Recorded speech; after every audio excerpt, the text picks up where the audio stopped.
ने कितने लोगों को दिया नियोजन, कितने यहाँ के बेरोजगारों को, जब इन्होंने 17 साल इस राज्य पर राज किया, और कितने लोगों को इन्होंने नियोजन दिया, इसका जवाब इन्हें देना चाहिए।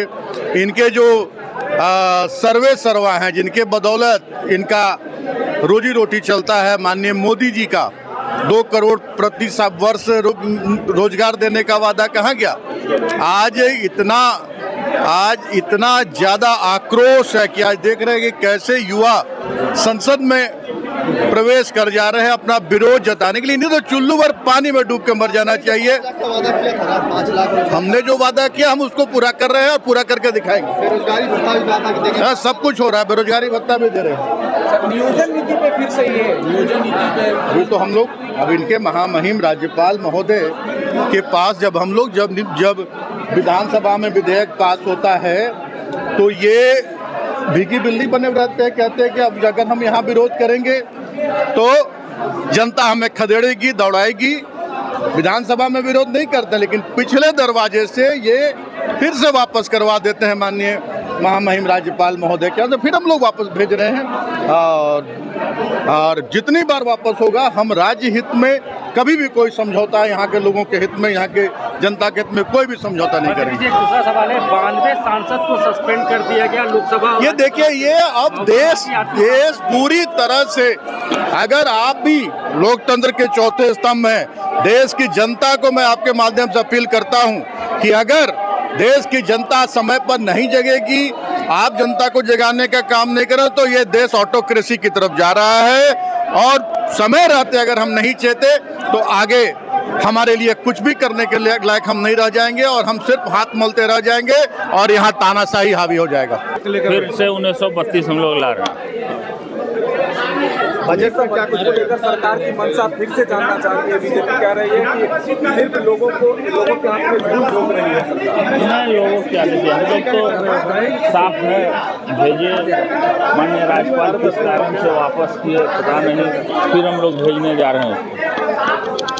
नियोजन नीति तो निश्चित तौर पर नौजवानों के हक और हित की बात है। सरकार पूरी तरीके से गंभीर है और जल्द ही जो है सरकार युवाओं के लिए अच्छी खुशखबरी ला रही है, और युवाओं को हताश निराश होने की आवश्यकता नहीं है। यहाँ पर बोल रहे हैं कि राज्यसभा और लोकसभा की बात कर रहे हैं आप, यहाँ विधानसभा की बात कर रहे हैं सर। हमने सोचा कि जिस तरीके से राज्यसभा और लोकसभा में सांसदों को निलंबित किया जा रहा है और लोकतंत्र की हत्या की जा रही है, आप उस संबंध में पूछ रहे हैं। तो सर ये बात तो आपको कल वहाँ उठानी चाहिए थी ना।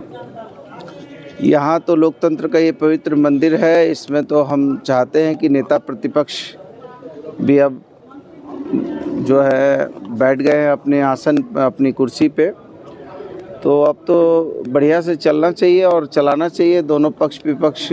हम जब सरकार तैयार है चलाने के लिए, तो विपक्ष को भी उसमें अहम भूमिका निभानी चाहिए। आलमगीर आलम जी कह रहे हैं कि वो जातीय जनगणना कराएंगे, सदन पे वो कहेंगे। जातीय जनगणना से क्या फायदा होगा, झारखंड में इसका क्या?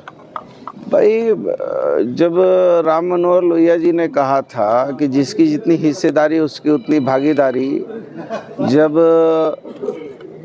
पता तो चलना चाहिए कि आखिर किनकी कितनी हिस्सेदारी है, कितनी भागीदारी है। तो जातीय जनगणना में आखिर क्या दोष है?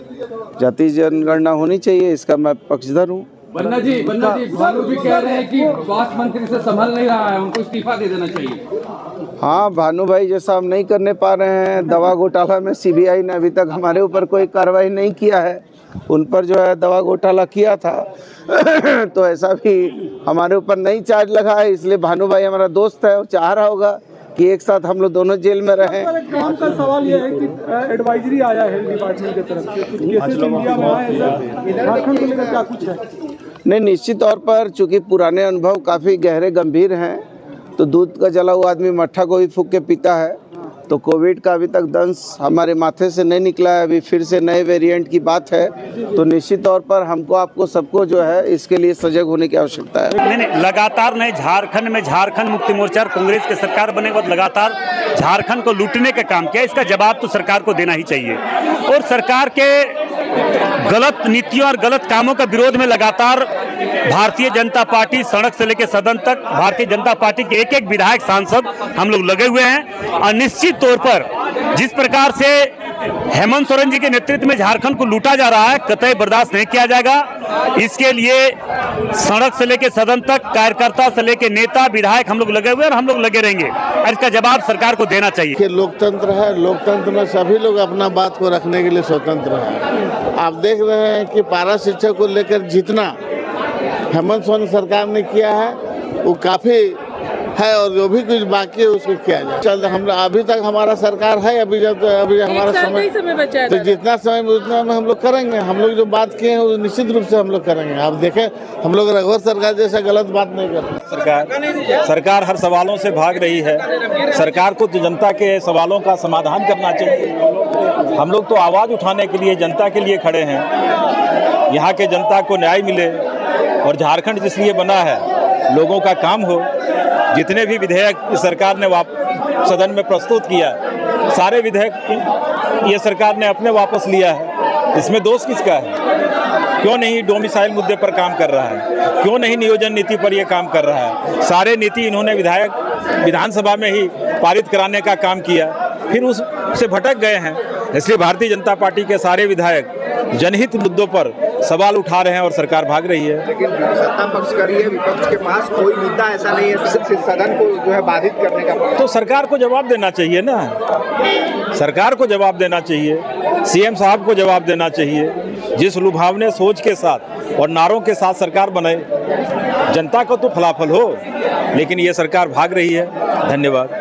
छात्राएं वो लोग पढ़ लिख कर बेकार बैठे हुए, सरकार कोई बहाली नहीं ले रही है। सरकार ने सारे अनुबंध कर्मियों को बोले थे कि हम सबको अस्थायी करेंगे और ना अस्थायी उन लोग का हो रहा है। तो इन सब मांगों को लेकर हम लोग आज सदन में विधानसभा के अंदर नौजवानों के रोजगार के सवाल को लेकर के, अनुबंध कर्मियों के सवाल को लेकर के, उनके हितों की बात को लेकर के जब हमने किया तो सरकार की संवेदन शून्यता सामने प्रकट हो गई कि सरकार ने युवा विरोधी कैसा कृत्य किया है, किस प्रकार से नौजवानों की हकमारी करने का काम किया है और 4 साल तक केवल और केवल भ्रम का वातावरण पैदा करके न तो इनकी नीति स्पष्ट है न इनका नियत स्पष्ट है, लगातार इनके नियोजन की हकमारी करने का काम सरकार कर रही है। वो लगभग 4.25 लाख है और 4.25 लाख रिक्तियों के एवज में 4.25 लाख पद रिक्त हैं। तो अगर 4 साल में आप उस पद को रिक्त नहीं कर पाए तो इसको लेकर के हम लोग आज